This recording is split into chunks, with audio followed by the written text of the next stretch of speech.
La Thaïlande. Le Mékong est ici, à la croisée de deux mondes biologiques et géologiques, à la jonction des zones tempérées et tropicales. Un lieu au milieu de paysages, dominé par d'abondantes forêts.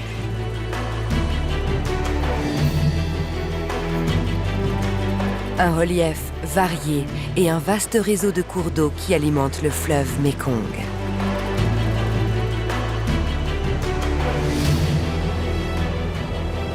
Cette topographie donne naissance à de nombreux microclimats, faisant de la Thaïlande un pays d'une immense variété.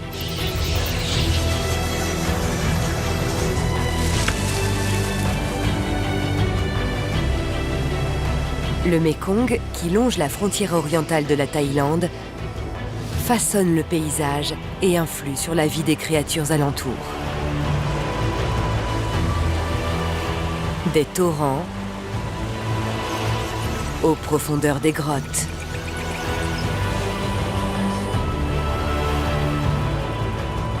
La Thaïlande abrite une vie sauvage unique et surprenante.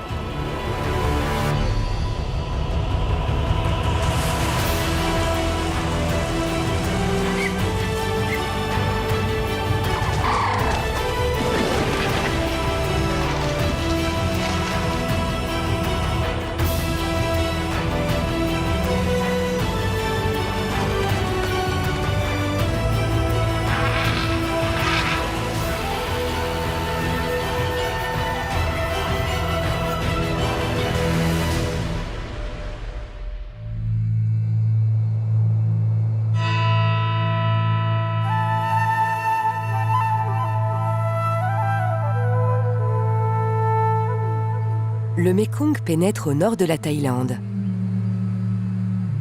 au travers de montagnes qui s'étalent sur toute la largeur du pays.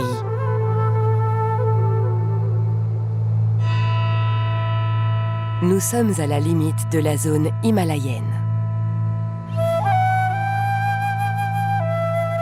D'étranges nuages enveloppent la forêt.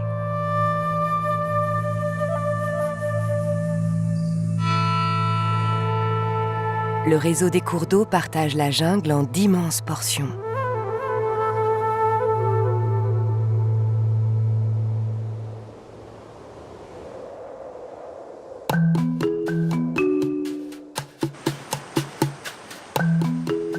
Dans un affluent paisible du Mékong, une éléphante profite d'un bain bien mérité. Son petit reste en arrière. Malgré ses encouragements, il hésite à la rejoindre. Le Mékong et ses affluents jouent un rôle important dans la vie des éléphants de la région. Un adulte boit quotidiennement près de 100 litres d'eau.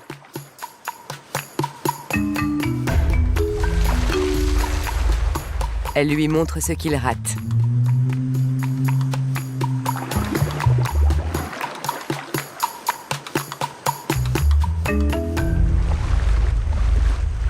La tentation est trop forte. Alors que son petit entre dans l'eau, elle change brusquement d'attitude. Elle perçoit un danger. Avec sa trompe levée tel un périscope, elle hume l'air. La trompe est dotée de milliers de récepteurs olfactifs. L'éléphant possède l'un des odorats les plus développés du règne animal.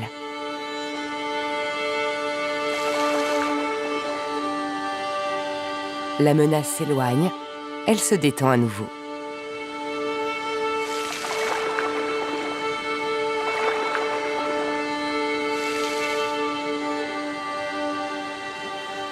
Le lien entre la mère et son petit est fort.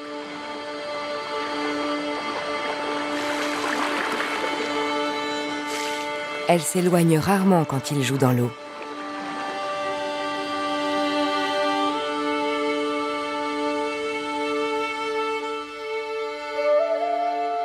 Depuis sa source au Tibet, le Mékong parcourt 1400 km vers le sud avant de pénétrer en Thaïlande et de couler le long de la frontière avec le Laos.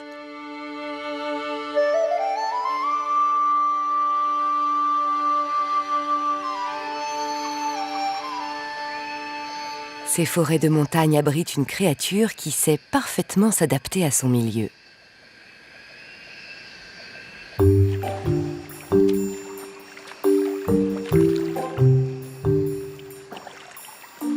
Le macaque rhésus vit le long des rivières qui parcourent la montagne avant de rejoindre le Mékong.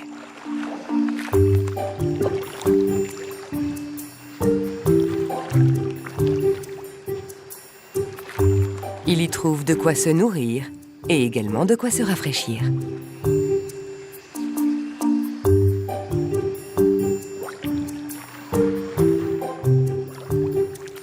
Certains hésitent. D'autres prennent moins de précautions.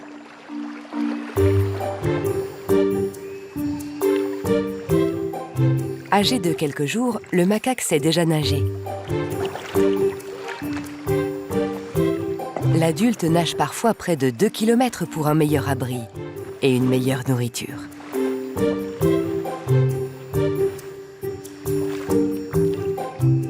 Il préfère les fruits, mais mange vraiment de tout.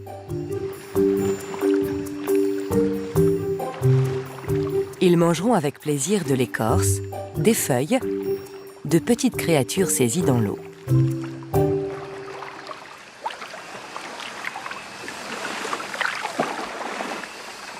Mais les macaques sont très vulnérables au sol. Il y a de nombreux prédateurs alentour. Le léopard, le crocodile et même le tigre. Pour réduire le temps de quête de nourriture, ils la stockent dans leurs joues.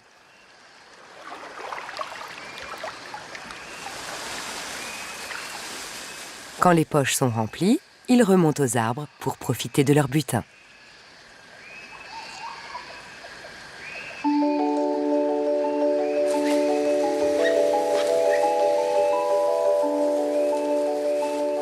Cette famille est venue au complet.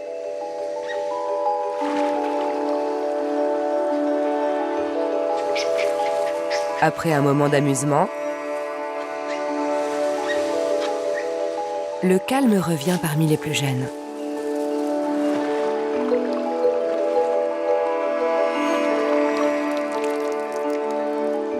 Ils apprennent par l'exemple.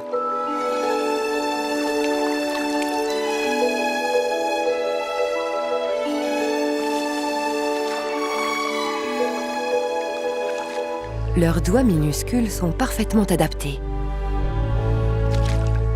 Les aliments les plus savoureux se cachent sous les feuilles. Ne reste qu'à les trouver.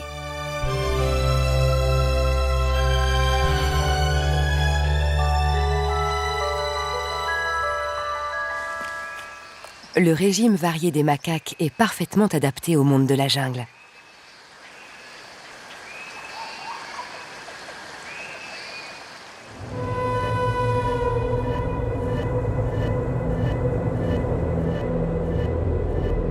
La Thaïlande est une des régions au monde qui offre le plus de biodiversité. À la base de cette beauté incroyable, la vie végétale.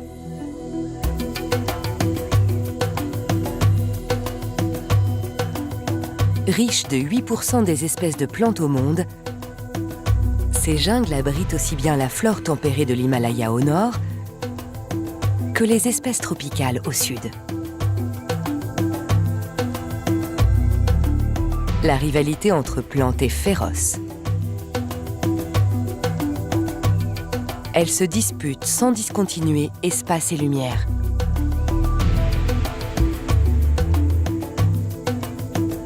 Elles doivent aussi se protéger pour ne pas être mangées.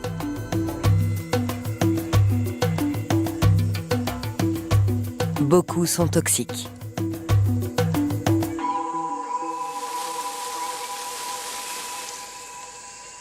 Et pour les animaux, tels les macaques, qui mange 99 espèces de plantes différentes, ses défenses naturelles peuvent être fatales.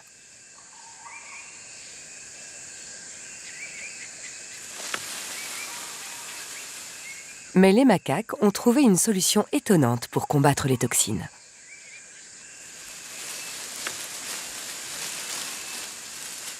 Un remède naturel que les aînés doivent enseigner aux plus jeunes.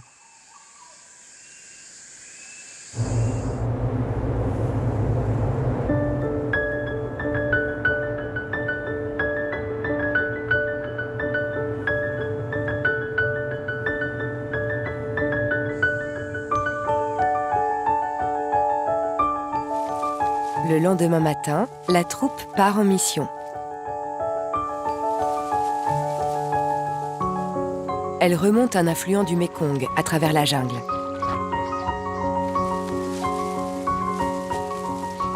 La plupart d'entre eux savent où ils vont. Mais pas ces trois petits. C'est la première fois. Ils doivent prêter attention. C'est une question de survie.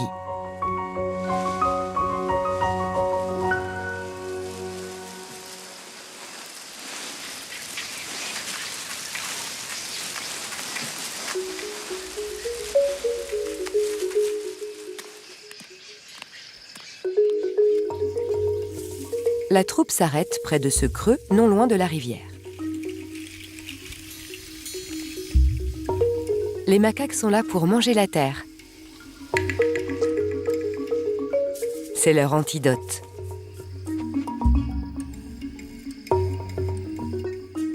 Nombre des plantes qui composent leur régime sont toxiques. Leur estomac renferme donc des substances nocives. Chaque bouchée d'argile leur offre un apport en kaolin, un minéral qui neutralise les toxines.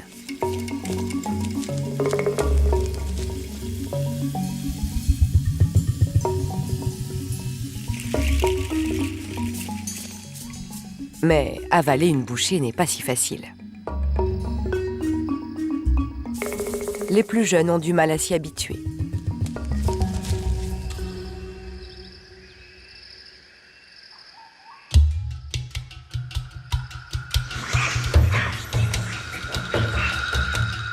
Dans cette promiscuité, les esprits s'échauffent.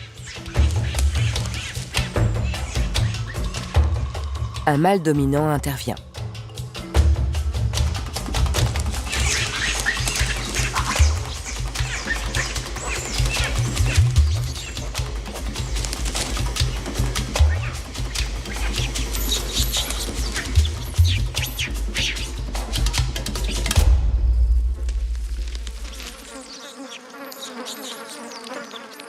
Claquer des dents est signe de soumission.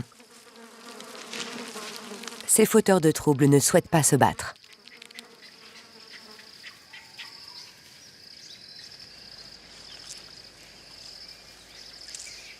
L'épouillage est un bon moyen de dissiper les tensions.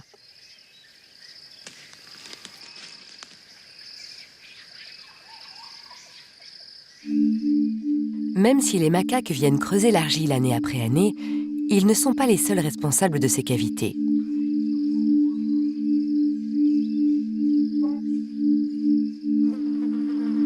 Ce trou plus large est l'œuvre d'un animal bien plus gros.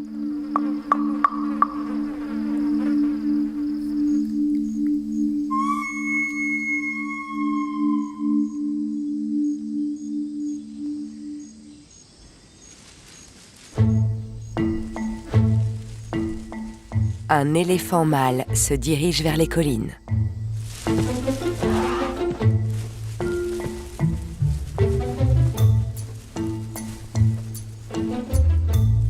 Tout comme les macaques, il est à la recherche des minéraux que contient l'argile. Mais quand on mesure 2 mètres de haut, il est difficile de prendre une bouchée. Son unique défense témoigne de la violence des combats entre éléphants. Heureusement, même avec une seule défense, il est à même de résoudre le problème. Il détache d'abord l'argile avec sa défense. avant d'utiliser son incroyable trompe. L'extrémité de sa trompe, qui agit comme un doigt, lui octroie une grande dextérité. Il est capable de ramasser des grains de riz.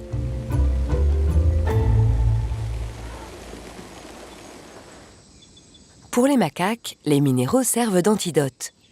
Pour l'éléphant, c'est un complément alimentaire.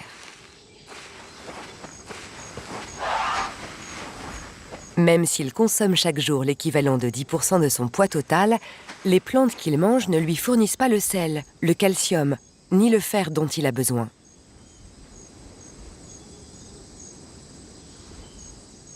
L'argile lui offre ce que les plantes n'ont pas, une adaptation simple qui garde ce géant en bonne santé.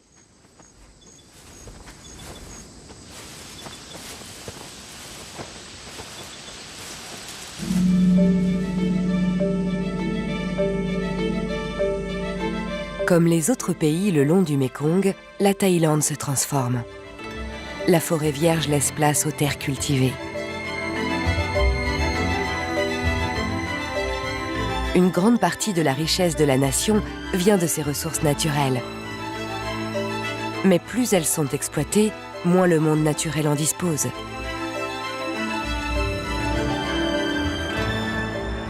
Cela se fait au détriment de beaucoup de créatures, mais pas toutes.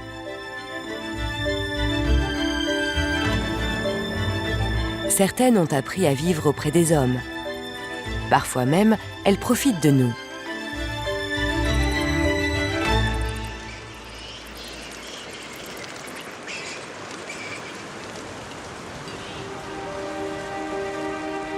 Comme cette espèce qui se réfugie dans d'anciens temples bouddhistes.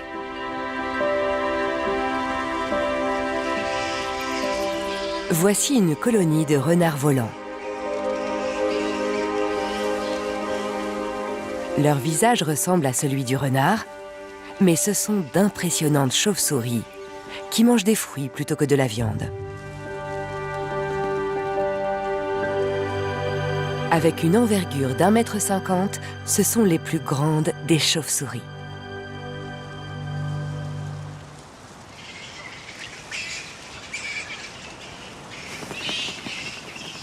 Contrairement aux espèces insectivores, qui souvent nichent dans des grottes la journée, les renards volants supportent la lumière du jour.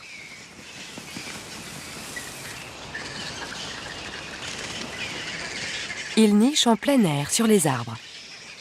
N'étant pas à l'abri d'une grotte, le défi est de trouver un lieu sûr.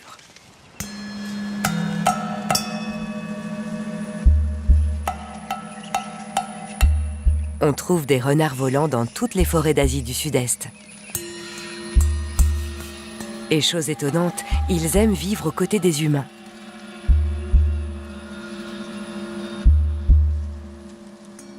Les arbres, dans l'enceinte des temples, font de parfaits perchoirs.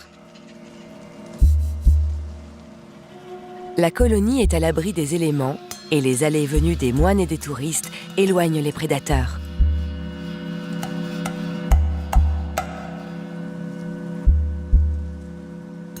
Chaque matin, des milliers de chauves-souris reviennent au nid.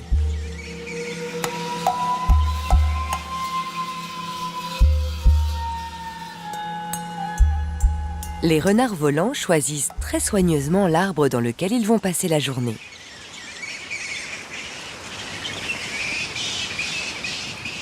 La décision repose sur leur taille et leur technique d'envol.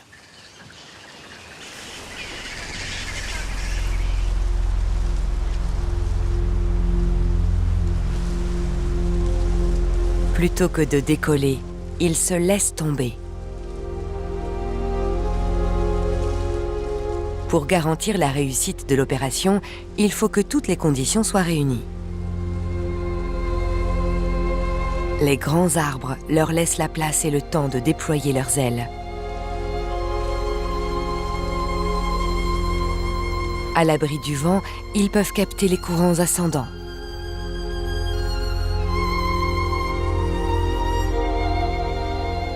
Comme toutes les créatures volantes, ces chauves-souris sont devenues plus légères. Leurs os et leurs muscles sont plus légers que ceux d'un mammifère terrestre de même gabarit.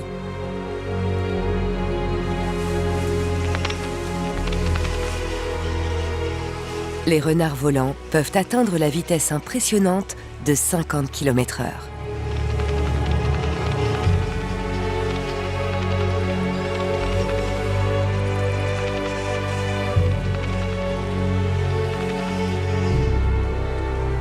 Cette incroyable maîtrise du vol repose sur leurs ailes étranges, qui sont en réalité faites de peau.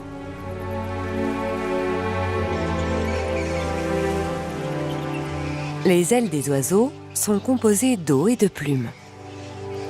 Celles des chauves-souris, d'os et d'une membrane supportée par 4 longs doigts.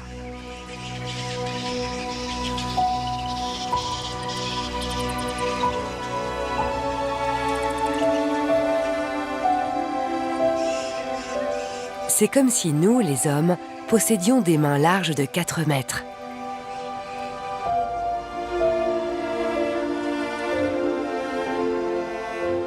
Flexibles, ces doigts leur permettent de maîtriser parfaitement l'altitude et la direction.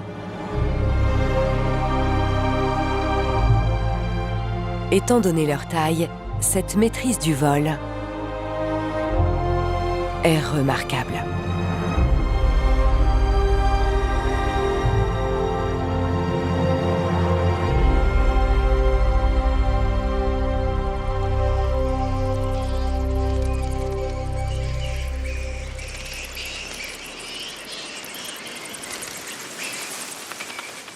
Ces chauves-souris préfèrent les fruits, mais se délectent aussi de nectar, de fleurs et de pollen.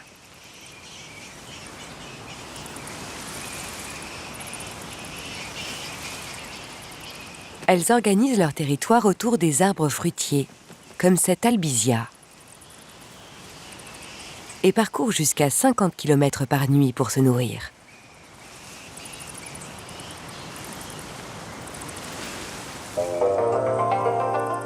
Les renards volants entretiennent un lien particulier avec ces arbres nourriciers. Ils passent d'arbre en arbre pour se repaître de fruits et de nectar, avalent nombre de graines et se retrouvent couverts de pollen.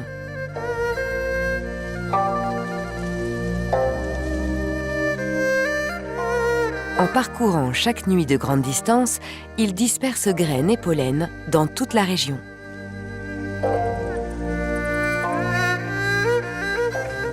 Ce service qu'ils rendent à la forêt est si important que les renards volants sont désignés comme espèce fondamentale. Un maillon irremplaçable de l'écosystème.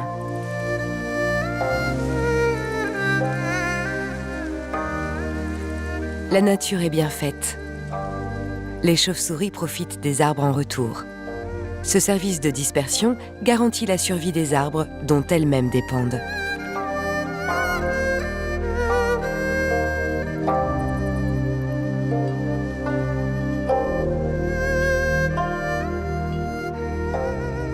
Les temples bouddhistes où elles se réfugient sont le reflet d'une certaine philosophie de la nature. Une foi qui alimente le respect qu'ont les gens pour toutes les choses vivantes qui les relient à leur environnement.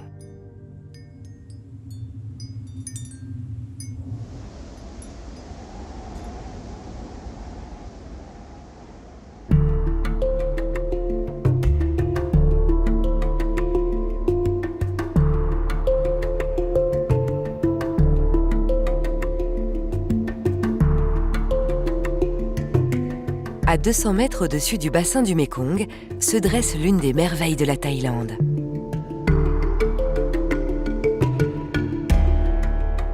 Wat Phutok, le temple isolé. Les escaliers qui mènent au paradis. Un temple taillé dans un immense relief calcaire, visible à des kilomètres à la ronde.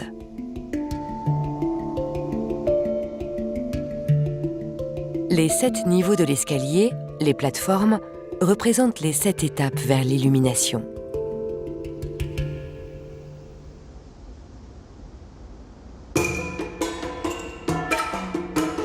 Cette construction est l'œuvre incroyable d'un moine en quête du nirvana.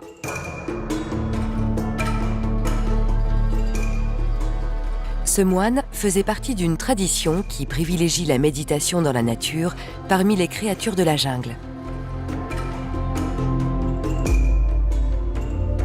Il pensait que méditer dans des endroits risqués lui permettait de renforcer sa détermination spirituelle, tout en apprenant à dominer sa peur.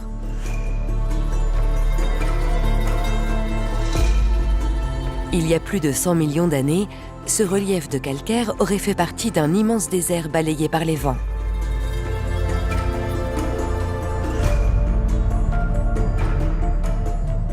Mais le temps et l'eau n'ont laissé que cet ultime promontoire.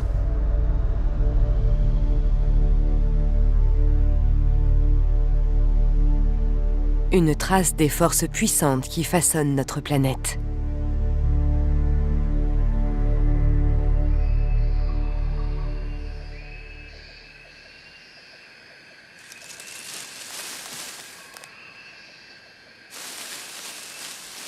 Chez les macaques, un jeune mâle s'éloigne de la troupe.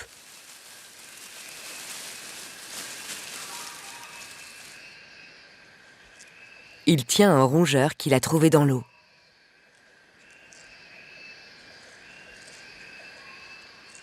Le macaque a 5 cris différents pour avertir la troupe qu'il a trouvé à manger.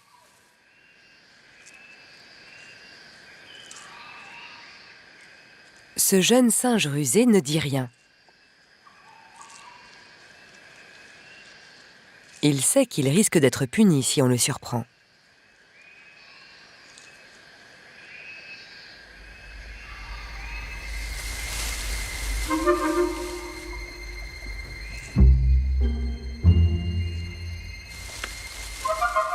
Malheureusement, son comportement étrange a attiré l'attention d'un rival. Il ne peut plus cacher son butin.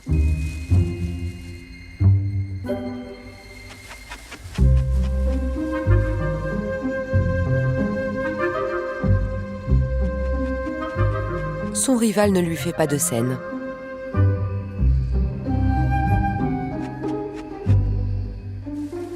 Il a un plan.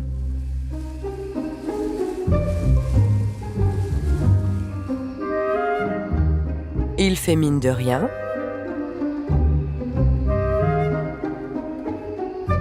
S'efforce de se montrer désintéressé.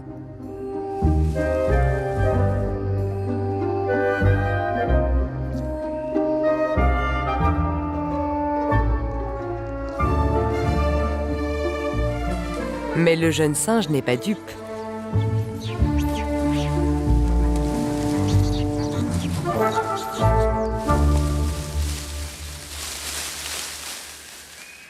Depuis une haute branche, il garde un œil sur ce rival affamé.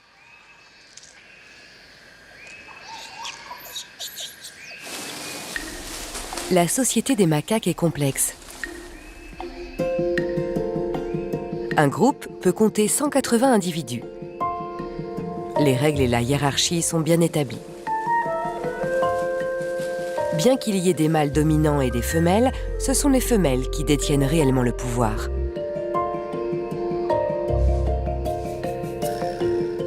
Une situation héréditaire.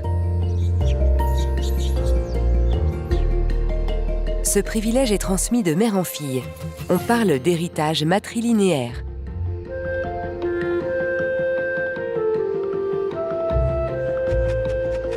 L'individu au sommet de chaque lignée maternelle se nourrit en premier et s'octroie une place sûre au sein de la troupe. Une hiérarchie existe aussi entre les différentes lignées maternelles. Chacun a sa place.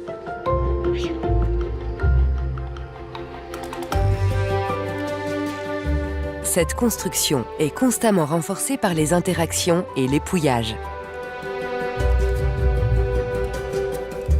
Les femelles de rang inférieur gagnent les faveurs des mieux placés en les épouillant.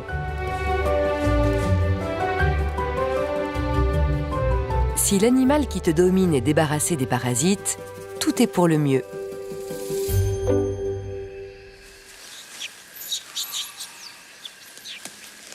Chaque famille veille sur les siens. Ce bébé n'est peut-être pas doué pour l'épouillage, mais c'est l'intention qui compte. Il saura bientôt y faire.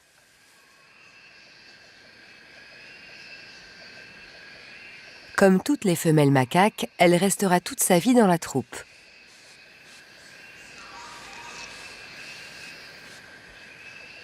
Si tout se passe bien, une lignée peut réunir 6 générations.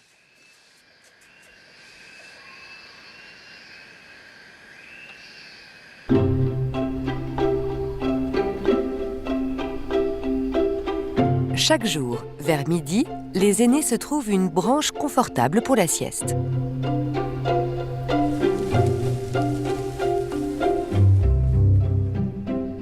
Pour la plupart des singes, c'est un plaisir quotidien.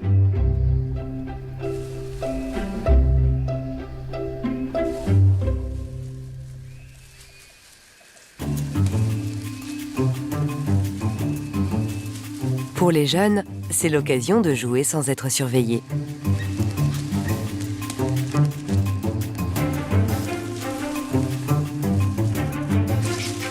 Ils sont toujours prêts pour une bêtise, à s'affronter entre eux.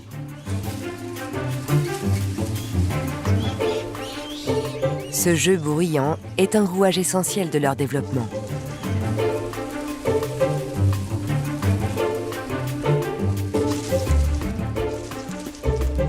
Les jeunes mâles aussi héritent du rang de leur mère. Statut qu'ils perdent quand ils grandissent et qu'ils doivent quitter la troupe.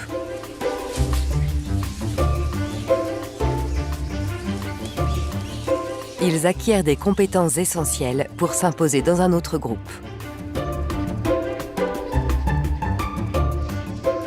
Mais pour l'instant, tout n'est qu'amusement.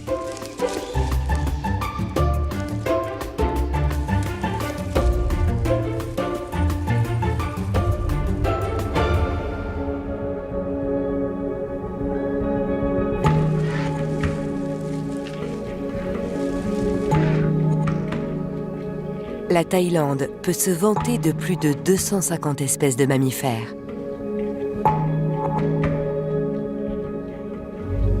Les forêts tropicales qui bordent le Mékong abritent la plupart de ces espèces.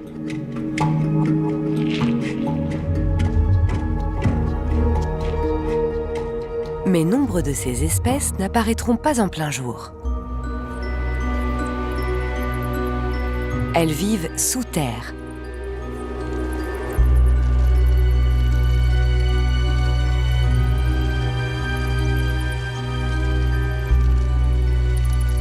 Au fil des millénaires, le Mékong a creusé sa route au cœur des roches calcaires qui abritent un vaste réseau de grottes.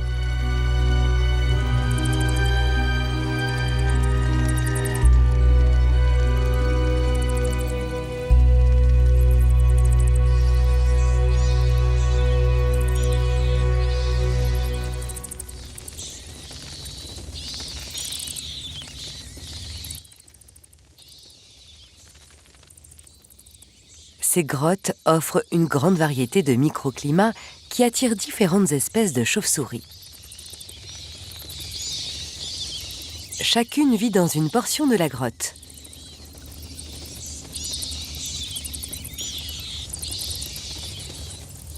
Certaines préfèrent une température plus élevée. Les chauves-souris à feuilles nasales arborent sur leur nez un drôle d'organe sensoriel. Cet organe, qu'on ne connaît pas très bien, semble lié à une forme d'écolocalisation nasale.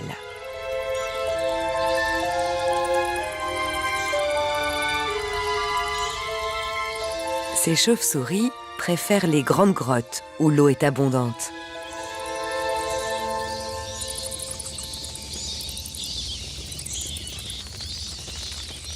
Même si ces grottes sont immenses, l'espace pour nicher reste restreint.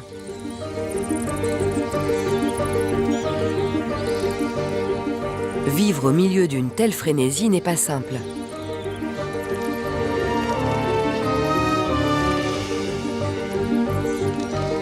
Les chauves-souris se repèrent grâce à une ouïe exceptionnelle. Elles savent distinguer un son précis dans ce vacarme.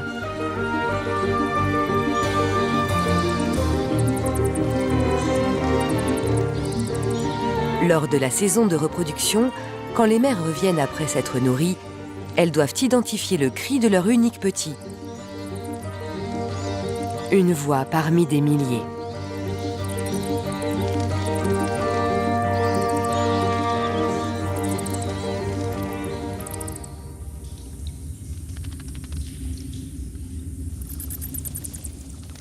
Cette communauté est liée par le besoin d'un environnement stable et d'un lieu sûr pour passer la journée. Les chauves-souris se sont adaptées à l'obscurité, à l'humidité.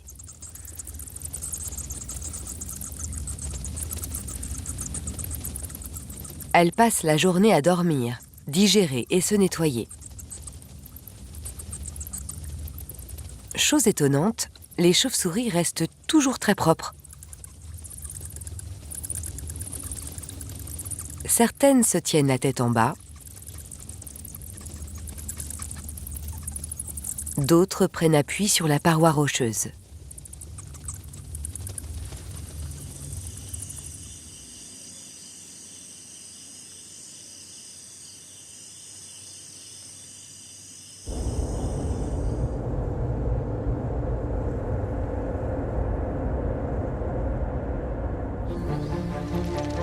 Au crépuscule, l'atmosphère dans la colonie change.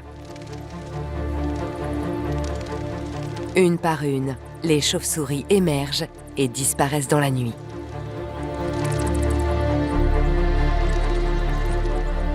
S'envoler parmi les autres peut être difficile. Voler dans l'obscurité et dans la promiscuité semble impossible. Les chauves-souris ont une solution. Elles augmentent le nombre de sons qu'elles produisent pour obtenir une image plus précise de leur environnement.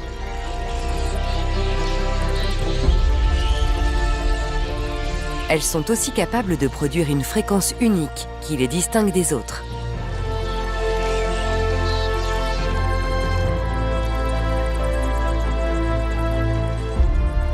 En quelques minutes, des milliers de chauves-souris sortent de la grotte.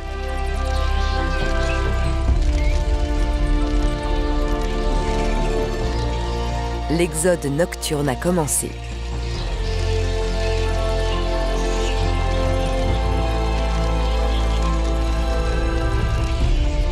Voler en si grand nombre exige de grandes compétences et de sacrés réflexes.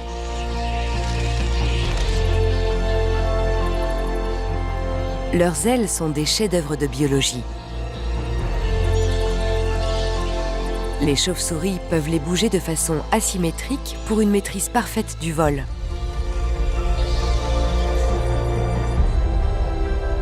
Elles peuvent réagir au moindre obstacle en une fraction de seconde.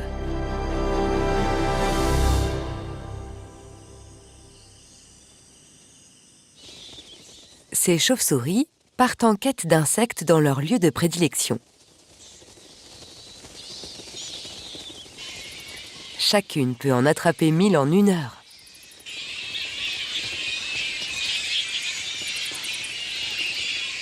Au crépuscule, les proies sont nombreuses.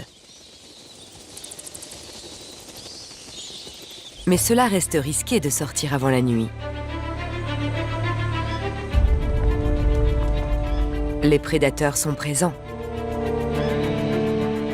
Un aigle vole au-dessus d'elles.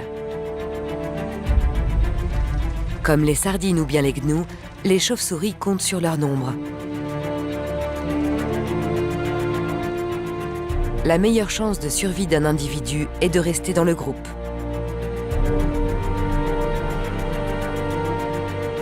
Chaque chauve-souris se met au diapason de sa voisine. Celles en bordure sont les plus vulnérables. L'aigle choisit une cible. Mais il est difficile de suivre un seul individu dans un tel groupe. Il fonce à nouveau. Mais elles sont trop agiles. L'aigle n'aura rien à manger ce soir.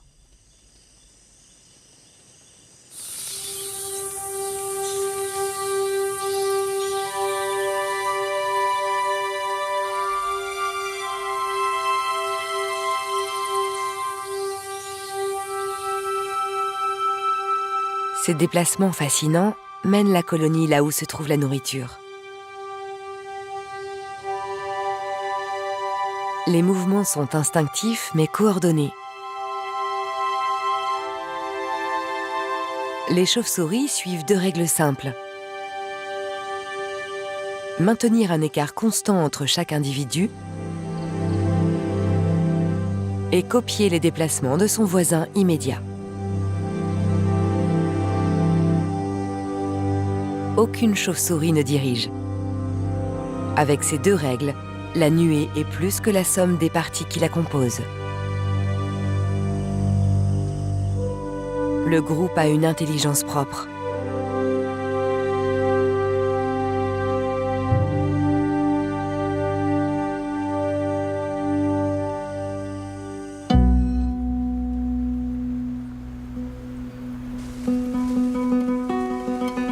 Le lendemain matin, les renards volants reviennent nicher au temple tout près du fleuve.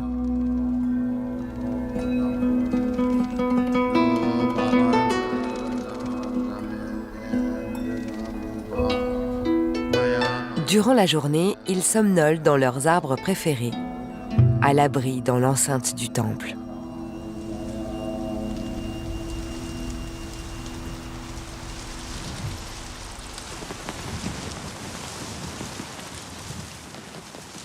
Ils prennent soin de leurs précieuses ailes.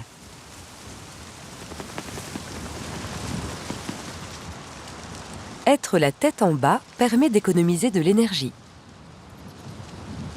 Se tenir debout, défier la gravité demande des efforts. Ils possèdent des orteils adaptés.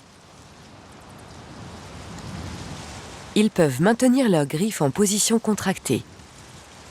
Une adaptation parfaite pour la vie dans les arbres.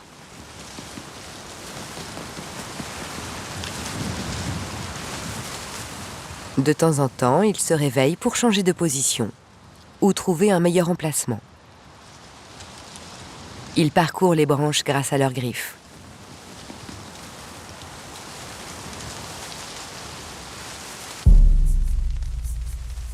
Dans un arbre bondé, ce n'est pas toujours facile de s'y retrouver. Des milliers de chauves-souris vivant dans une telle promiscuité, il est important de s'entendre avec son voisin.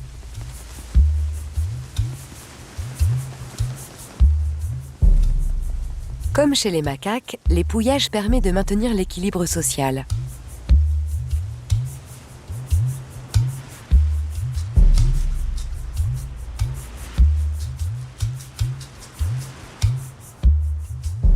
Il existe parmi les mâles une hiérarchie stricte, en lien avec leur position dans l'arbre. Plus on a de l'importance, plus on se perche haut. Les mâles les plus forts sont au sommet. Les plus jeunes, les plus faibles, sont relégués sur les branches inférieures. Les femelles sexuellement matures ont-elles tous les droits? Celle-ci peut s'installer où bon lui semble.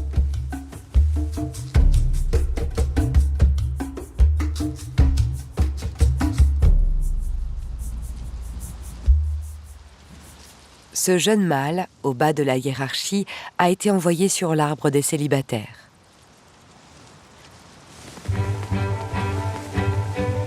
Ces adolescents mis à l'écart resteront là jusqu'à ce qu'ils se fassent une place dans le groupe.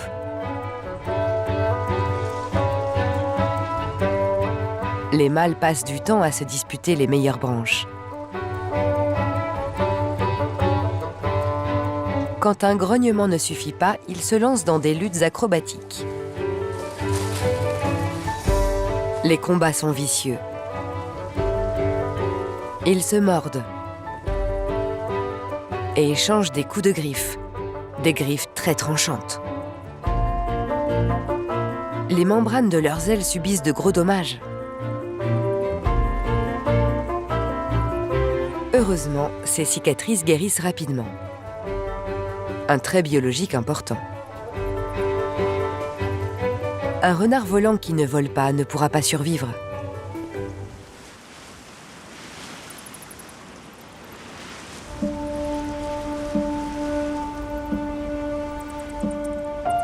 Au crépuscule, l'agitation grandit dans la colonie. C'est l'heure de se nourrir.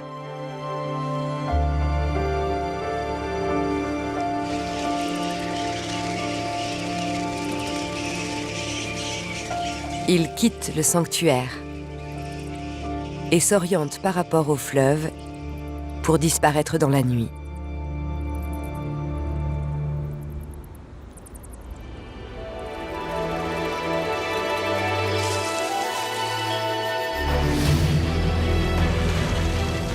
Les animaux qui vivent au bord du Mékong ont su s'adapter à leur environnement de bien des façons.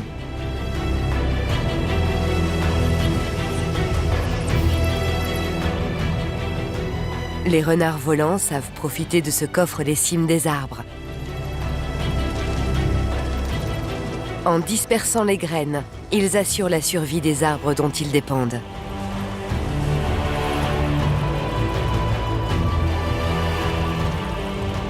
D'autres chauves-souris installent leur colonie dans les grottes où les conditions sont parfaites.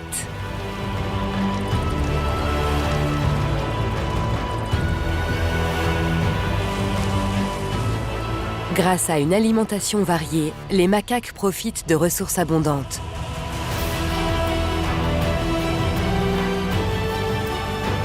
Tout comme les éléphants, ils récoltent ce que le sol a à offrir.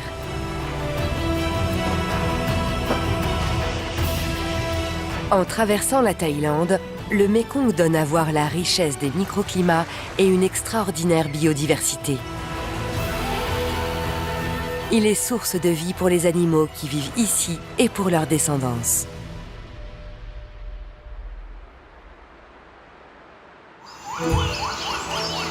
Cachée dans les montagnes au cœur de la Thaïlande, se trouve une forêt verdoyante, abritant des singes curieux, où le chef, marqué par ses batailles, règne sur la troupe turbulente. D'ici, la rivière coule à l'est, vers le puissant fleuve Mékong. Tout un réseau d'affluents traverse le territoire, permettant aux eaux de redescendre dans un bassin en forme de soucoupe. Une plaine fertile, mouchetée de rizières et de zones humides débordantes de vie, où certains des plus grands ingénieurs de la nature ont construit de remarquables maisons au-dessus des courants, tandis que d'autres se sont adaptés au sol cultivé. Entre ces plaines ouvertes et le fleuve Mékong se trouve la forêt orientale, où une famille de primates menacés d'extinction s'adapte à sa nouvelle vie sauvage. Bienvenue dans ce voyage à travers le vaste bassin fluvial de la Thaïlande.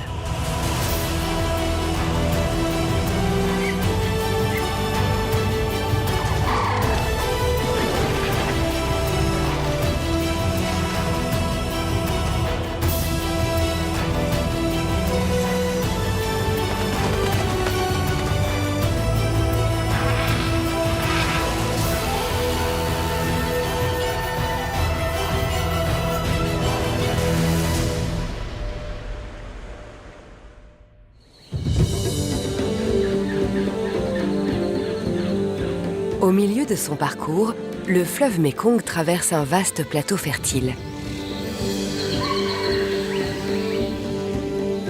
Cette région en altitude au cœur du bassin du Mékong descend de l'ouest vers l'est en direction du fleuve, drainant toute l'eau de l'est du pays. De nombreux affluents majeurs s'écoulent des montagnes au centre de la Thaïlande, traversent des jungles et des plaines de basse terre avant de rejoindre le Mékong qui court le long de la frontière orientale du territoire. Le parc de Khao Yai, au sud de la Thaïlande, repose sur un plateau à une altitude de 1200 mètres. Les grandes précipitations, même lors de la saison sèche, donnent naissance à une végétation luxuriante. Les forêts primaires couvrent 80% du parc national de Khao Yai. La plupart de ces arbres n'ont pas été perturbés par les humains, créant un environnement ancestral qui est resté inchangé durant des siècles. Un peu partout dans la forêt, et suspendus aux branches des arbres, vit un immense groupe de l'un des primates les plus prolifiques en Asie du Sud-Est.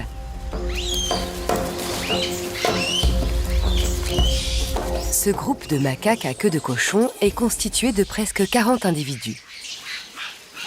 Les macaques sont des créatures très intelligentes, dotées d'un plus gros cerveau que la plupart des primates. Pour garder le contrôle sur un groupe aussi curieux, il faut de vraies compétences de chef.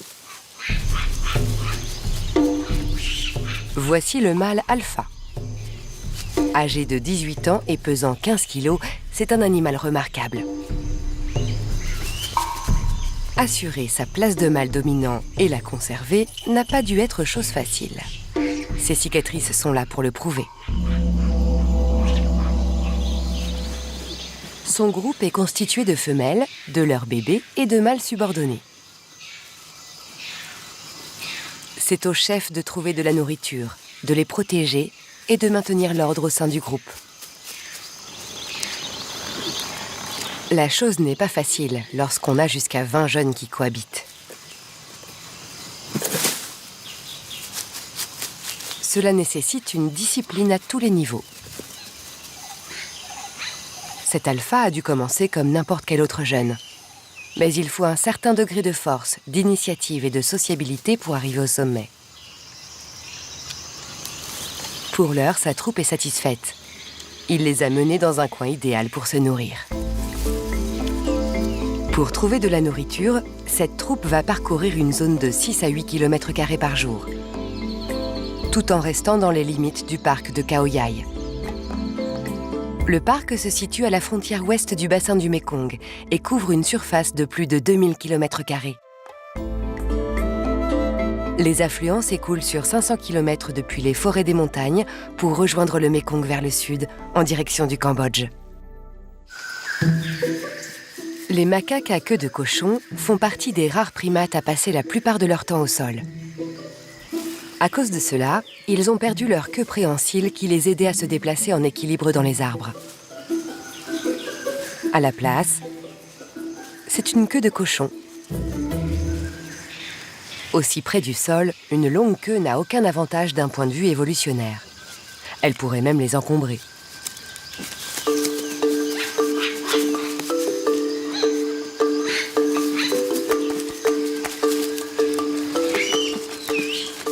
S'ils restent près du sol, les macaques se plaisent à faire des acrobaties dans l'enchevêtrement de branches basses.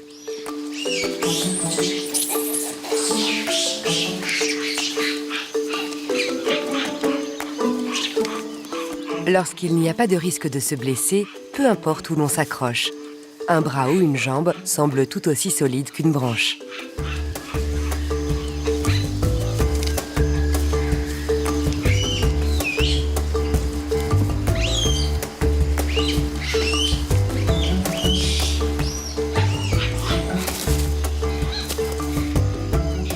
Lors de leur cueillette, leurs mains agiles facilitent le décortiquage du tapis de feuilles où se cachent des fruits, des plantes et des insectes qui constituent leur régime habituel.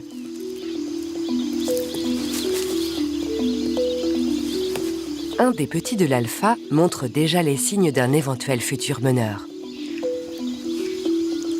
Ce jeune plein de ressources n'a pas chômé. Ses bajoues sont pleines de nourriture. Il peut mâcher à son rythme pour savourer chaque morceau.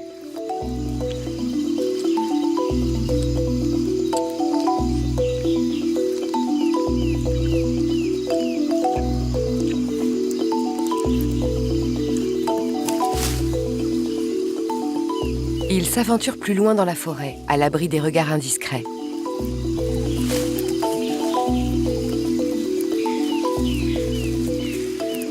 C'est un monde qu'il parcourt à l'instinct.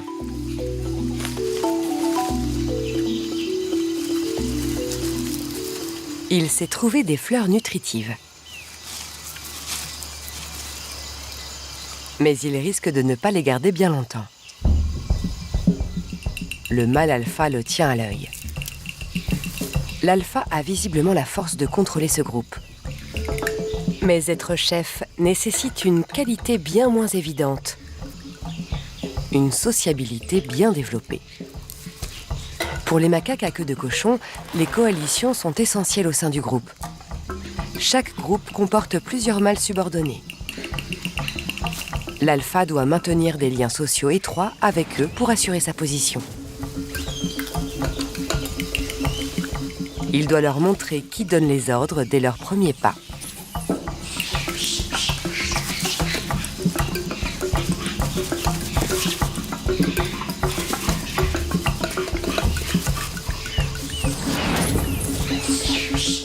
Ces petits jeux de bagarre sont une excellente manière d'établir la hiérarchie sociale.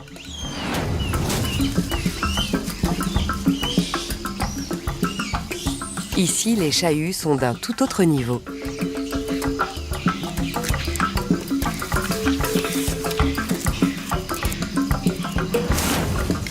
Sauter depuis ces branches souples est à la fois sans danger et une très bonne technique d'embuscade.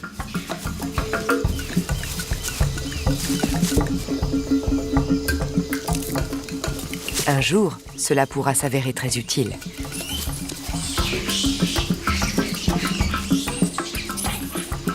Un groupe de cette taille, environ 40 individus, ne saurait fonctionner sans règles. Et l'alpha n'est pas le seul à jouer les gendarmes. Ce bébé de 4 mois a commis une bêtise. Une femelle plus âgée lui donne une correction.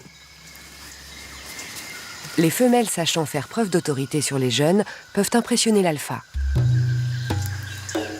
Mais personne dans le groupe n'a plus d'autorité que lui. Sa terrible cicatrice au visage témoigne d'une victoire difficile arrachée à un rival. Mais rares sont ceux qui osent contrarier leur chef. Plus haut, un brouhaha fait frémir le groupe d'excitation. Une querelle a éclaté dans les arbres. L'alpha en a vu d'autres. C'est l'occasion pour lui d'affirmer son autorité. Alors que la tension monte, ce témoin excité montre des signes d'angoisse.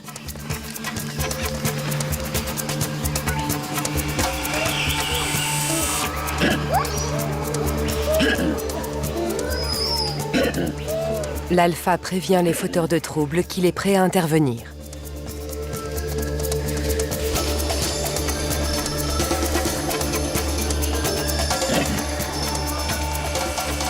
Personne ne veut prendre de risques et le calme revient rapidement.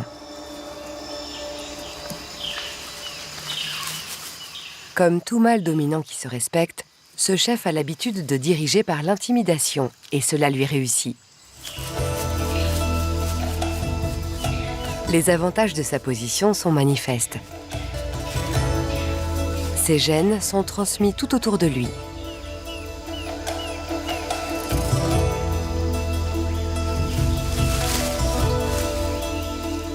Il a gagné sa place au sommet du groupe. Et en attendant qu'un rival sérieux lui dispute sa position, il est bien parti pour y rester.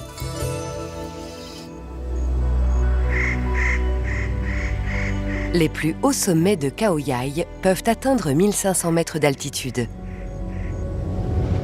Lors des pluies, l'eau s'accumule sur les versants des montagnes, puis s'écoule vers l'aval dans une série de cascades et de criques qui traversent le plateau et descendent vers l'est. À plus basse altitude, cette partie du bassin du Mékong s'écoule par des courants qui convergent en affluents, avant de s'évader en direction du puissant fleuve.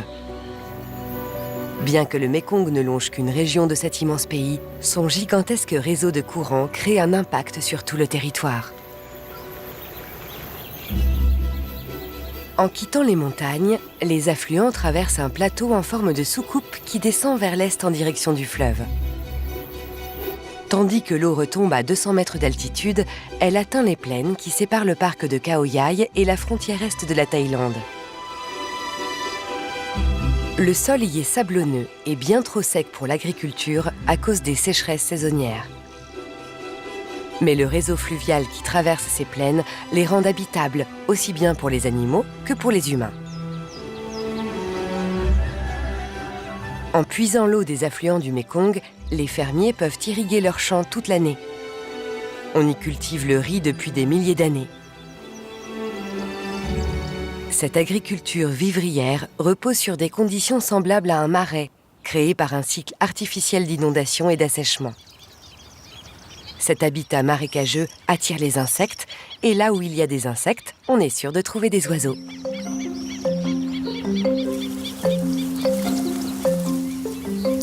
Ces échasses blanches qui barbotent sont communes ici.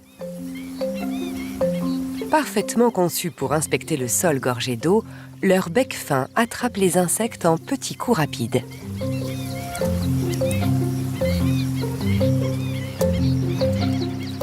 Leurs longues pattes élégantes leur permettent d'explorer les eaux plus profondes. Des hirondelles survolent la surface pour y attraper un encas rapide.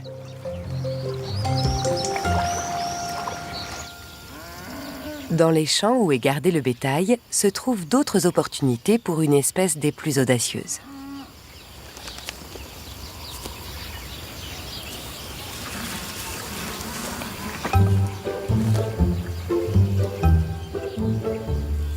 Ce grand ménate, avec sa fameuse crête de plumes sur la tête, a fait de cette vache son véhicule personnel et son restaurant local.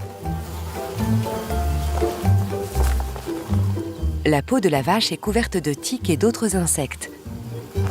Et le jeu en vaut clairement la chandelle. Ce ménate dépasse peut-être un peu les limites. Mais les deux espèces se retrouvent gagnantes, car la vache peut ainsi profiter d'une vie plus saine.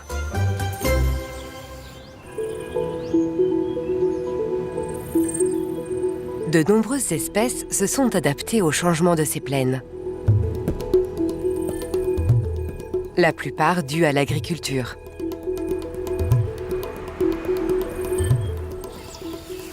Certaines en ont même profité. Comme le héron garde-bœuf.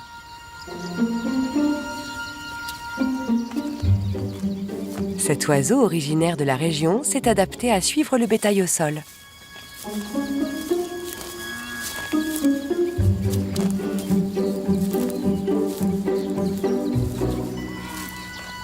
En broutant, la vache régurgite des insectes.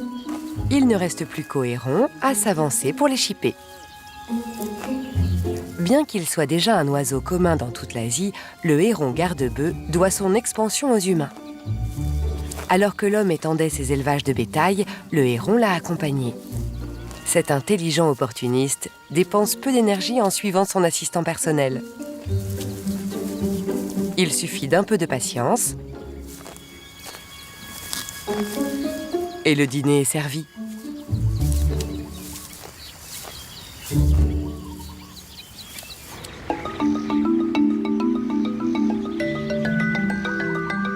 Certains champs sont laissés en jachère pour qu'ils puissent se régénérer durant la saison.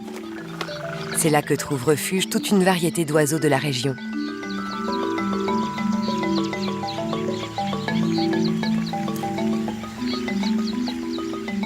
Le bec ouvert gris et noir se démarque dans cet environnement marécageux. Avec son bec puissant et pointu, il déguste des escargots-pommes. Ces mollusques sont nuisibles pour les agriculteurs, qui accueillent avec joie les becs ouverts dans la région dès qu'ils se retrouvent infestés.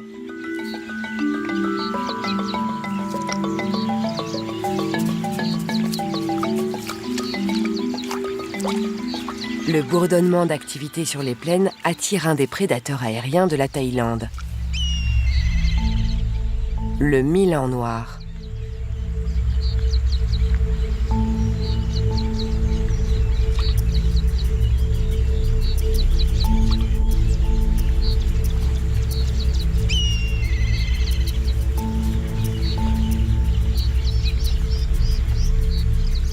Mais les oiseaux au sol n'ont rien à craindre pour l'instant. Le milan est plus préoccupé d'un potentiel rival sur son territoire que d'attraper son prochain repas.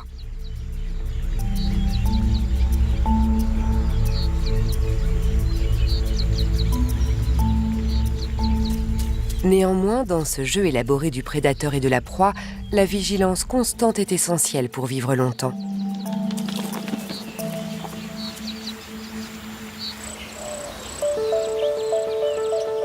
Il n'est pas rare de trouver des tas de sable près des terres agricoles du bassin du Mékong. Ils sont le résultat du labourage de la terre. Pour l'ingénieux guêpier d'Orient, c'est une ressource inestimable.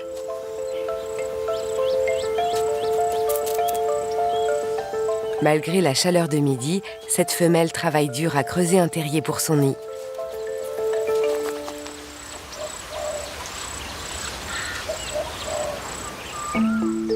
Les guêpiers possèdent une structure sociale complexe où de nombreux parents vont aider un couple à élever leur bébé. Lorsque la nourriture vient à manquer, le bébé d'un cousin peut être la meilleure chance de transmettre leurs gènes. Cette assistance dans l'éducation des enfants se nomme alloparentalité. L'aide est la bienvenue, mais cela signifie que la femelle doit construire un nid non seulement pour sa progéniture, mais aussi pour les éventuels baby-sitters. Avec autant de membres de la famille sous le même toit, cette femelle a du pain sur la planche.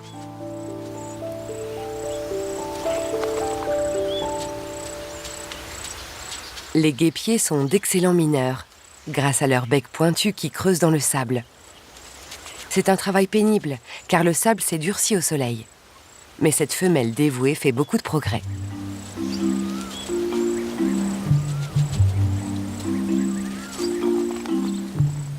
Son partenaire masculin vient l'aider. C'est un projet ambitieux et ce couple monogame travaille en équipe pour pouvoir terminer leur nid avant de pondre. Le mâle supervise les travaux.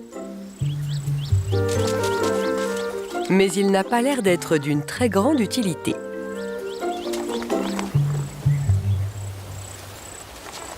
Un seul terrier abritera leur progéniture. Mais les autres trous pourraient accueillir les nourrices. Le couple doit toutefois rester prudent. Les membres de leur famille seront peut-être plus que de simples visiteurs. Il n'est pas rare pour eux d'essayer de glisser leurs propres œufs dans le nid parental. Au cours des semaines à venir, le mâle devra être très vigilant, car un de ces terriers abritera bientôt ses œufs.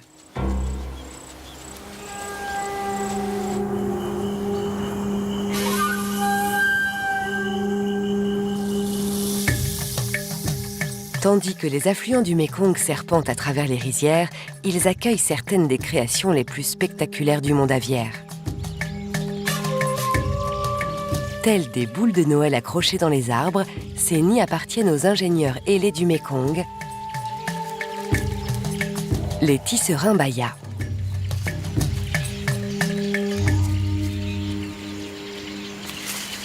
C'est le tisserin mâle qui est responsable de la construction du nid. Seuls les mâles les plus expérimentés peuvent réussir à créer ces nids en hauteur. La compétition est féroce pour avoir de la place. Et pour la plupart, l'entraînement commence bien plus près du sol. Tapi dans ses roseaux épais, un jeune mâle doté d'une crête jaune est en train de s'entraîner. Ces roseaux de rivière n'ont pas l'air des plus stables, mais demeurent un terrain d'exercice vital. Les oiseaux mâles s'accouplent avec plusieurs femelles, et chacune aura besoin de son nid. Ce novice appliqué en a plusieurs en cours. Les roseaux sont ici résistants et souples, parfaits pour s'exercer. Mais plus près du sol, il y a un plus grand risque de prédateurs, comme les chats sauvages ou les rongeurs qui envahissent les nids. Le mâle construit ce nid qui s'apparente à un casque, avec même une mentonnière. C'est lors de cette première étape cruciale que les tisserands femelles viennent inspecter leur éventuel foyer. Le jeune mâle s'entraîne avec les boucles et les nœuds complexes. Il devra en maîtriser 18 types différents afin de créer son motif personnel. Il ne s'interrompt que pour observer ses créations et trouver ce qu'il faut améliorer. Après plusieurs mois d'entraînement, une lueur d'espoir. Rarement, une femelle vient ausculter son ouvrage.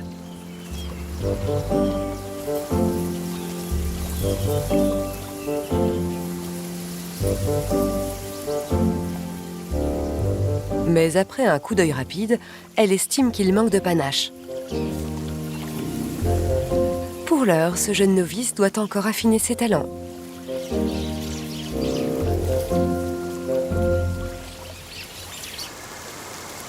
Mais les mois suivants, il quittera ce terrain d'entraînement pour aller vers l'amont où les logements sont plus intéressants pour les femelles. Il ne fait pas de doute qu'il arrivera à ses fins. Penchés en hauteur au-dessus de l'eau, ces arbres offrent un meilleur point d'observation et une protection contre les prédateurs comme les serpents. Mais c'est un avantage qui ne vient qu'avec de l'expérience et la capacité à s'assurer une place face à la compétition. Ces mâles plus âgés mettent en valeur leurs compétences de tissage en créant des structures plus solides pour accueillir les femelles. Et il n'y a pas que la taille qui compte. Chacun de ces grands nids en forme de goutte possède une unique et solide attache sur leurs branches. Un véritable défi que seuls les tisserands les plus doués peuvent relever, car cette attache doit supporter le poids de toute une famille. Une seule erreur, et le moindre coup de vent provoquerait un désastre. Les nids terminés sont peu nombreux à cet endroit. Cela montre que le risque de prédateur y est encore présent. Pour les femelles les plus perspicaces, leur nid doit se trouver hors d'atteinte. Et pour cela, les mâles doivent être à la hauteur, dans tous les sens du terme. Au-dessus du fleuve, ce palmier à sucre contient un vrai complexe immobilier de tisserins-bayas, où seuls les professionnels les plus chevronnés peuvent construire leur nid. Cet environnement les pousse à des prouesses architecturales inédites. Ici, les tisserins mâles attachent leur nid si fermement que même les vents les plus puissants ne sauraient les décrocher. On pourrait croire à un manège de fête foraine, mais ces cylindres complexes et ces ouvertures étroites tiennent leurs occupants bien au chaud et à l'abri. Ces nids prennent 2 à 3 semaines pour être complétés, avec même un sol et une cheminée à l'entrée. La récompense pour vivre dans ces cabanes est inestimable. Ce sont de véritables coffres-forts naturels. Rares sont les prédateurs qui osent s'aventurer à de telles hauteurs. C'est pourquoi les femelles y viennent en masse, et chaque nid dans ce palmier est occupé par un couple.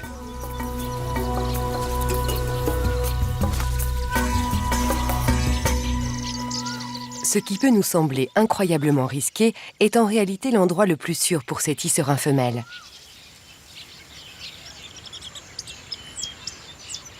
Les nids les plus spectaculaires et les mieux situés peuvent faire beaucoup d'envieux et pousser d'autres femelles à lancer de violentes attaques invasives. Cette femelle est l'heureuse propriétaire d'un nid impressionnant et termine actuellement sa nouvelle maison. Elle y restera principalement pour couver les œufs et élever ses bébés. Elle veut donc assurer sa sécurité. Elle entrelace des roseaux pour combler le moindre trou. Elle est observée non loin par un capucin damier qui assiste d'un œil envieux à la construction. La femelle ne l'a pas vue et s'en va chercher des matériaux. Le capucin décide d'en profiter. Ces oiseaux sont connus pour occuper les nids abandonnés.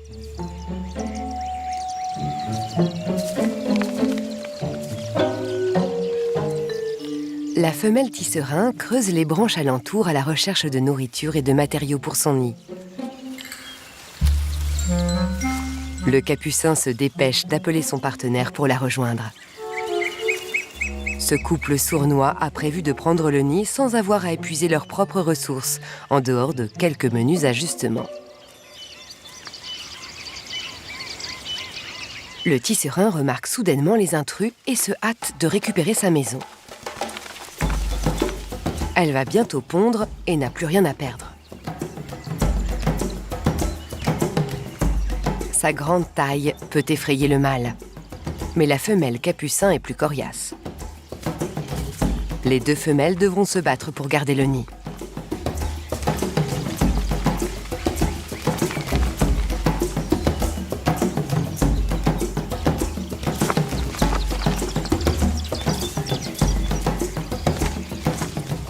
La femelle tisserin repousse les intrus, mais elle doit maintenant se dépêcher de finir le nid avant que d'autres ne tentent leur chance.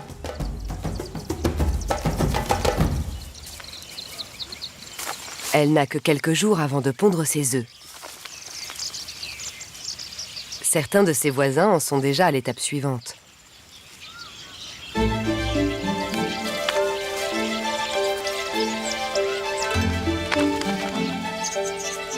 Cet oisillon endormi est âgé d'1 semaine et ne saurait être plus en sécurité dans ce cocon. Le père prend du temps pour aider à nourrir son enfant. Il n'a que peu de temps, car il doit construire d'autres nids pour d'éventuelles compagnes.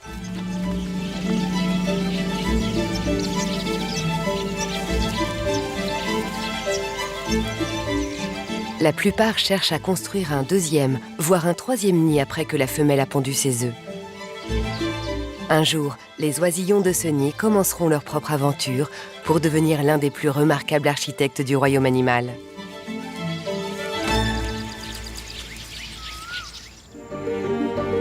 En quittant les rizières, les affluents du Mékong continuent de sillonner les plaines et descendre le plateau vers l'est. Avant de rejoindre le fleuve, ils traversent les derniers coins de forêt le long de la frontière est de la Thaïlande.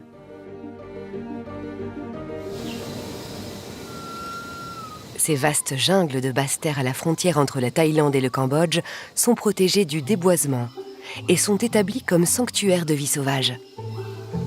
Ces forêts abritent les gibbons à bonnet en voie de disparition.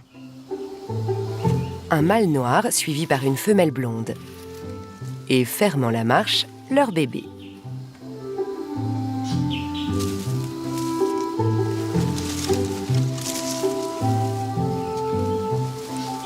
La famille Gibbon ressemble à n'importe quel autre couple élevant son enfant.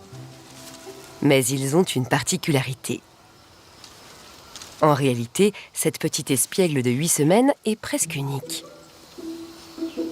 Bien qu'elle soit née en liberté, ses parents ont été élevés en captivité dans un projet de réinsertion de primates, où ils se sont rapprochés. Le couple s'entendait tellement bien en captivité qu'ils eurent leur propre bébé après avoir été relâchés dans la nature, donnant naissance à l'un des premiers gibbons à bonnet sauvages de la planète, nés de parents réinsérés. On ne trouve les gibbons à bonnet qu'à l'ouest du Mékong. Leur population a chuté de moitié ces 50 dernières années à cause de la déforestation et du braconnage.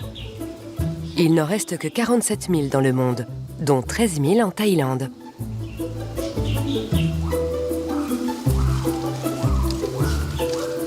Comme les parents ont grandi en captivité, ils ont un comportement inhabituel qu'on ne retrouve pas dans la nature. Contrairement aux autres mâles, ce papa poule ne s'éloigne que rarement de sa compagne et de son enfant.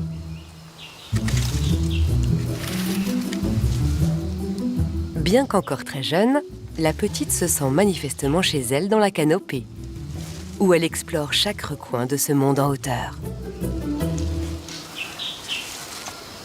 Il est encourageant que les parents la laissent être un bébé naturellement sauvage. Alors qu'eux-mêmes étant issus de captivité, il leur faut encore s'adapter. Comme toute mère humaine, la femelle adulte ne peut quitter sa turbulente progéniture des yeux.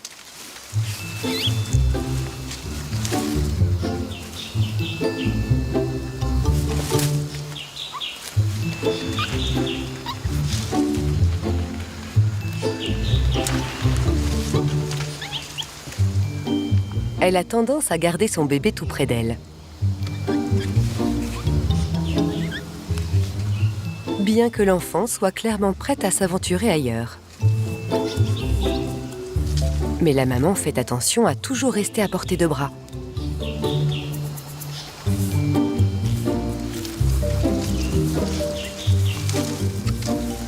Qu'elle se rassure, son bébé ne veut pas trop s'éloigner non plus. Le mâle a eu beaucoup de travail à faire depuis sa réinsertion. Il a dû marquer le nouveau territoire de sa famille et trouver les meilleurs coins à nourriture.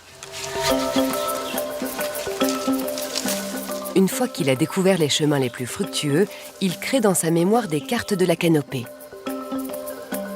Il est vital de savoir où trouver des fruits, car ils constituent la majeure partie de leur régime. Mais pour un mâle élevé en captivité, cela doit être également très plaisant de s'aventurer dans la jungle.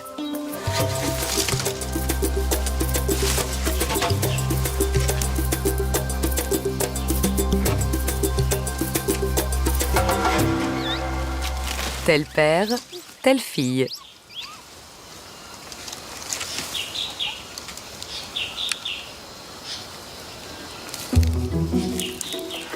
Pendant que papa va chercher les arbres fruitiers, maman se nourrit des feuilles les plus proches. Son bébé tente de l'imiter, mais n'a pas encore le coup de main. L'enfant est âgé de 8 semaines et sera allaitée jusqu'à ses 2 ans. Mais elle commencera à manger des aliments solides dès 4 à 5 mois.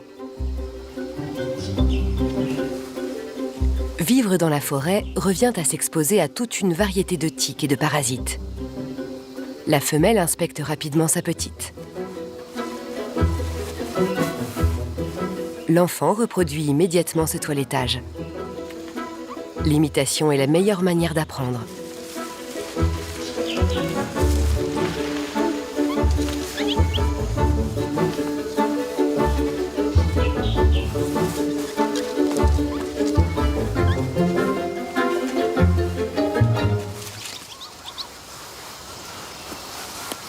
Âgé de seulement 2 mois, ce précieux enfant n'échappe que rarement à l'étroite surveillance de sa mère. Les gibbons passent beaucoup de temps avec leurs petits et accouchent en moyenne tous les 2 ans.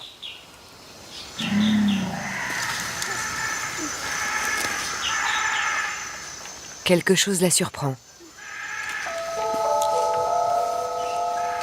Son bébé réagit rapidement et s'accroche fermement à elle. Nerveuse, la femelle reste instinctivement immobile. Elle vit dans la nature depuis 2 ans, mais elle n'est toujours pas habituée au son de la jungle. Il semblerait que la voie est libre, et elle décide de retrouver son compagnon. Les gibbons sont des créatures très vocales qui produisent des sons allant des hurlements assourdissants aux appels inaudibles à l'oreille humaine. Elle appelle son partenaire et attend sa réponse. Ils communiquent par la canopée.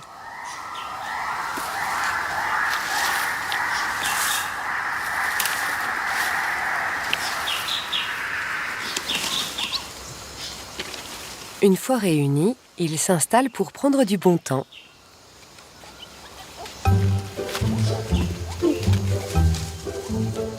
Mais leur repos sera de courte durée. Le bébé veut de l'attention. Et le mâle, d'humeur joueuse, court après sa fille entêtée.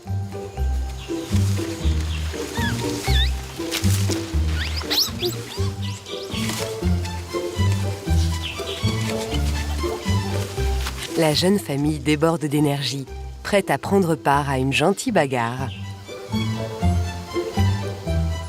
Un moyen parfait non seulement d'interagir, mais aussi de renforcer leurs muscles et leur flexibilité.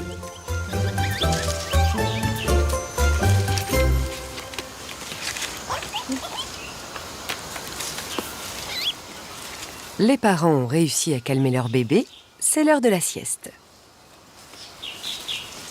Les parents peuvent reprendre où ils s'étaient arrêtés.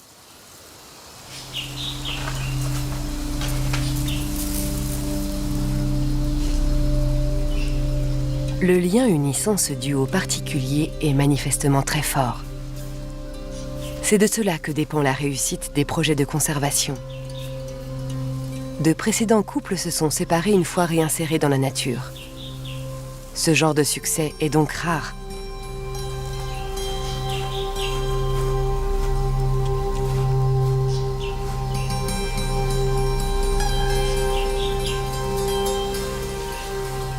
Le papa poule fait la toilette de son enfant.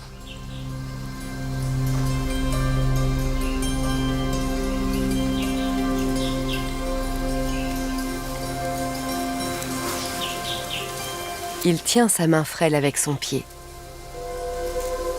Ces moments de tendresse montrent à quel point cette famille unique est soudée.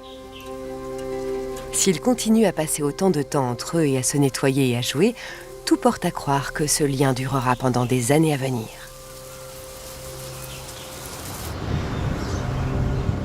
Leur parcours est un remarquable succès. Bien que la vie dans la jungle ne soit pas sans danger, les gibbons ont de grandes chances de rester en sécurité dans la canopée. Ceux vivant au sol ont toutefois bien plus de mal à éviter les prédateurs, notamment avec de telles créatures en chasse. Le redoutable scorpion des forêts d'Asie. Doté de puissantes pinces aussi longues que son corps, cet animal forestier a de quoi donner des cauchemars. Atteignant jusqu'à 13 cm de longueur, il possède 2 armes particulièrement efficaces. La première est la plus connue. Le dard de sa queue est rempli d'un venin toxique pouvant causer une douleur et des gonflements terribles, même chez les grands mammifères. La deuxième est sa paire d'énormes pinces semblables à un étau. Elles constituent sa première ligne de défense et peuvent infliger de graves blessures.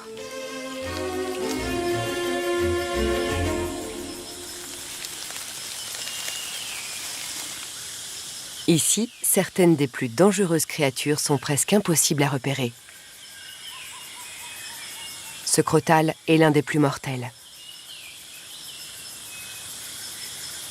Camouflé dans le tapis de feuilles sèches, il ne trahit sa présence que par le léger mouvement de sa respiration.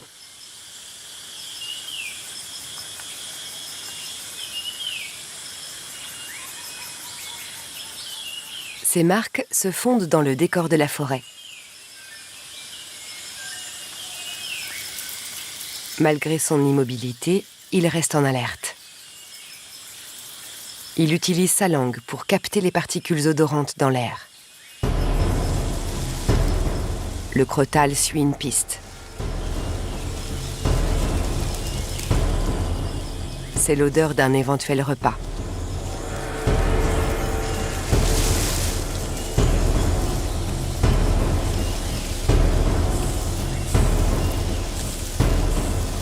Malgré sa vision réduite, le crotal repère sa proie grâce à un organe sensible à la chaleur qui détecte les animaux à sang chaud.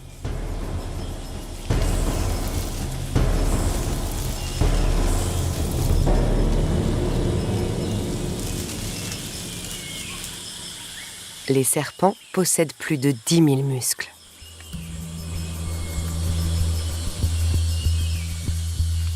Leur donnant cette incroyable capacité à rester parfaitement immobile. Il restera ainsi jusqu'à ce qu'il soit prêt à attaquer.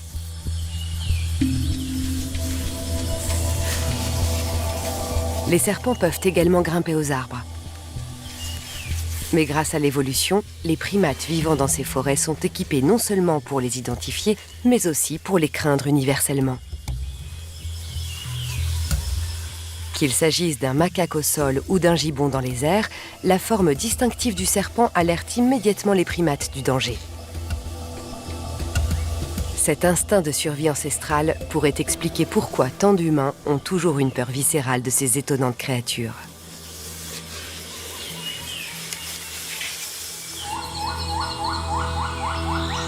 Tout en haut de la canopée des forêts orientales, les primates tentent d'éviter les serpents depuis aussi longtemps que ces arbres existent.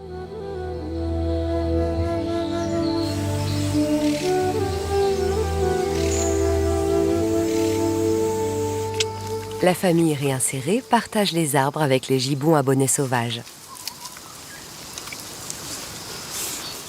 Dans la chaleur torride de la saison sèche, il n'y a rien de mieux qu'une longue branche et un coin d'ombre frais. Cette femelle sauvage d'âge mûr prend un repos bien mérité. Les gibbons sont considérés comme des grands singes moindres à cause de leur petite taille. Contrairement aux autres grands singes, les gibbons peuvent dormir en équilibre sur une seule branche étroite. Leurs bras gigantesques ont des jointures d'épaule très flexibles et sont aussi plus longs que leurs jambes, ce qui leur donne une allonge parfaite. Mais quelque chose brise sa tranquillité.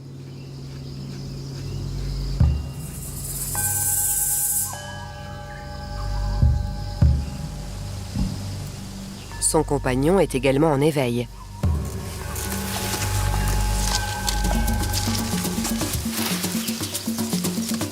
Leur fille se précipite vers eux.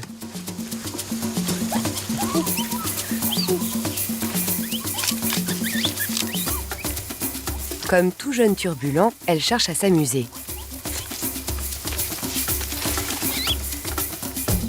À l'âge de 2 ans, elle est parfaitement sevrée et indépendante, et ses parents sont donc prêts à agrandir leur famille.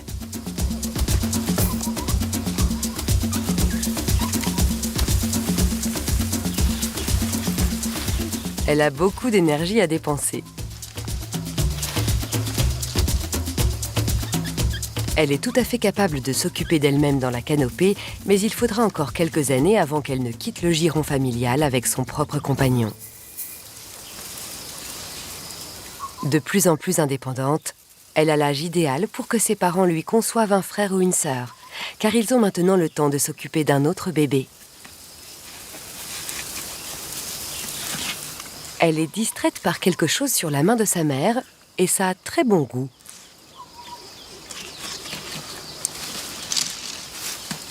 En explorateur chevronné de la canopée, ces singes connaissent toutes les réserves secrètes de nourriture. La femelle adulte se faufile jusqu'à un creux dans l'arbre, d'où provient la sève savoureuse sur ses doigts. Ses longs doigts courbés sont un instrument idéal pour la récupérer et ensuite la lécher sur sa fourrure. La sève contient des sucres simples et beaucoup d'eau, ce qui en fait un mets de choix pour de nombreux primates. Après son festin, elle libère la place pour laisser sa fille attentive se régaler. Celle-ci l'imite rapidement et reproduit les gestes de sa mère. Comme toujours, maman a raison. Le nectar sucré est irrésistible.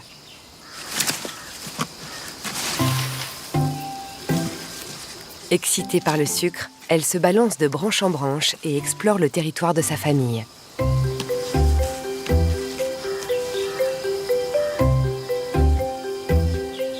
Bien qu'elle soit hors de vue, ses parents ne s'inquiètent pas.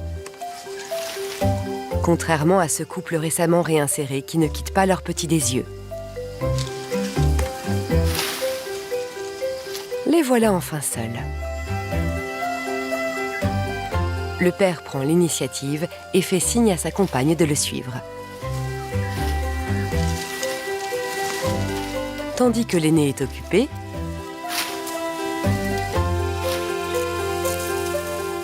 ils peuvent enfin s'affairer à agrandir la famille.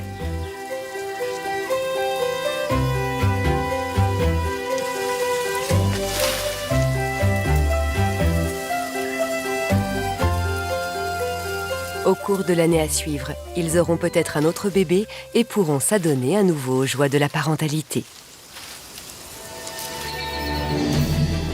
Depuis les forêts à l'ouest, tout en haut des montagnes de Khao Yai, jusqu'aux jungles des plaines bordant le fleuve Mékong, tous les animaux affrontent les mêmes défis quotidiens. Prendre soin de sa famille, construire un habitat solide et préparer l'avenir.